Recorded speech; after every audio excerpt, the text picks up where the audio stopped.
आणि परभणी प्रकरणावरून आमदार रोहित पवार यांनी सोशल मीडियाच्या माध्यमातून सवाल उपस्थित केलाय।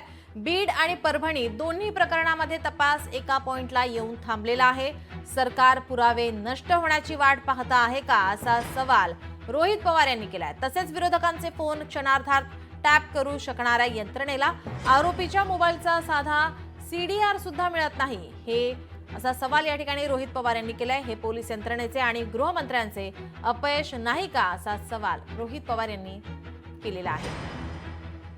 दरम्यान रोहित पवार यांनी ट्विटमध्ये काय म्हटलंय पाहूयात ग्राफिक्सच्या माध्यमातून। बीड आणि परभणी दोन्ही प्रकरणात तपास एका पॉइंटला येऊन थांबला असून तपास आता गती घ्यायला तयार नाही। न्यायालयीन तपासणी करण्याची घोषणा करून 25 दिवस झालेत, अद्यापही समिती कार्यान्वित होऊ शकलेली नाही। सरकार पुरावे नष्ट होण्याची, आरोपीच्या मोबाईलचा साधा सीडीआर सुद्धा का मिळत नाही, हे पोलीस यंत्रणेचे आणि गृहमंत्र्यांचे अपयश नाही का, असा सवाल रोहित पवार यांनी उपस्थित केलाय। फडणवीसांनी आपली कार्यक्षमता तर अजितदादांनी आपला निडरपणा दाखवायला हवा, असंही रोहित पवार यांनी आवाहन केलंय।